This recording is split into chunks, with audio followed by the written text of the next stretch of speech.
এবার বাংলাদেশি পণ্যে ৩৫% পাল্টা শুল্ক আরোপ করতে যাচ্ছেন ডোনাল্ড ট্রাম্প। দর কষাকষি করতে না পারলে যুক্তরাষ্ট্রের বাজারে পণ্য রপ্তানিতে শুল্কের বোঝা চেপে বসবে।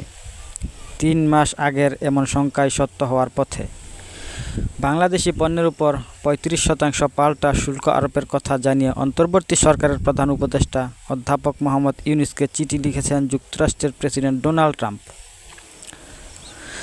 বাংলাদেশের পাশাপাশি দক্ষিণ কোরিয়া, জাপান সহ মোট ১৪টি দেশের উপর নতুন করে শুল্কের হার নির্ধারণের ঘোষণা দিয়েছে যুক্তরাষ্ট্র।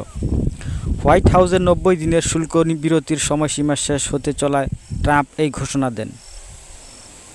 এর আগে ৯ জুলাই থেকে শুল্ক কার্যকর হওয়ার কথা থাকলেও সেটি পিছিয়ে ১ আগস্ট নির্ধারণ করা হয়েছে।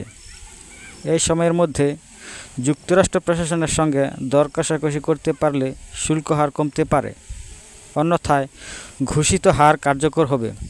অবশ্য ৩ মাস আগেই সব দেশের পণ্য রপ্তানির উপর ন্যূনতম ১০% পাল্টা শুল্ক আরোপ করবে যুক্তরাষ্ট্র।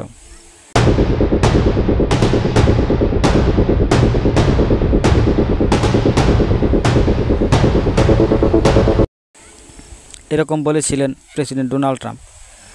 এখন প্রশ্ন হচ্ছে, যুক্তরাষ্ট্রের পণ্য রপ্তানিতে মোট শুল্ক হার কত দাঁড়াবে? ৭ এপ্রিল জারি করা ট্রাম্পের নির্বাহী আদেশে বলা হয়েছিল, এই হার হবে এতদিন থাকা শুল্ক হারের অতিরিক্ত।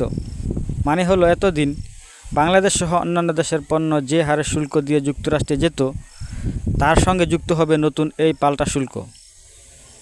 ইউএস ইন্টারন্যাশনাল ট্রেড কমিশনের তথ্য অনুযায়ী ২০২৪ সালে যুক্তরাষ্ট্রের বাজারে রপ্তানি হওয়া বাংলাদেশি পণ্যে যত শুল্ক আদায় করা হয়েছে তা গড় করলে হার দাঁড়ায় ১৫% কম। ৩৫% পাল্টা শুল্ক কার্যকর হলে মোট শুল্ক হার দাঁড়াবে ৫০%। তার মানে বাংলাদেশ থেকে যুক্তরাষ্ট্রে পণ্য রপ্তানিতে ৫০% শুল্ক দিতে হবে। পাল্টা শুল্ক নিয়ে কেবল যুক্তরাষ্ট্রের সঙ্গে আনুষ্ঠানিক আলোচনা শুরু করেছে বাংলাদেশ। এজন্য বর্তমানে বাণিজ্য উপদেষ্টা শেখ বশিরউদ্দিন যুক্তরাষ্ট্রে আছেন। তবে গত ৩ মাসে দর কষাকষি শেষে যুক্তরাজ্য ও ভিয়েতনামের সঙ্গে যুক্তরাষ্ট্রের বাণিজ্য চুক্তি হয়েছে। ভারতের সঙ্গে চুক্তির বিষয়টিও কাছাকাছি পৌঁছেছে বলে জানিয়েছেন মার্কিন কর্মকর্তারা। যুক্তরাষ্ট্রের সঙ্গে দর কষাকষিতে পিছিয়ে থাকায় ক্ষোভ প্রকাশ করেছেন রপ্তানিকারকেরা।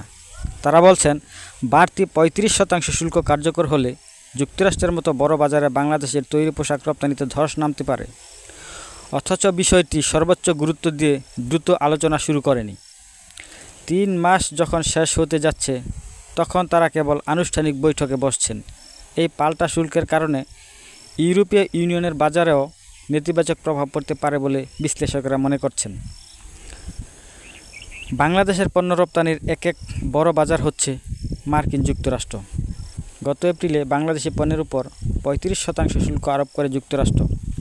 তখন আগ্রাসী এই শুল্ক হার কার্যকর করার আগে সময় দেওয়ার জন্য যুক্তরাষ্ট্রের প্রেসিডেন্ট ডোনাল্ড ট্রাম্পকে চিঠি লিখেছিলেন প্রধান উপদেষ্টা অধ্যাপক মোহাম্মদ ইউনূস। বাণিজ্য উপদেষ্টা যুক্তরাষ্ট্রের সঙ্গে বাণিজ্য ঘাটতি কমাতে পদক্ষেপ নেওয়া এবং আলোচনার আগ্রহের কথা জানিয়ে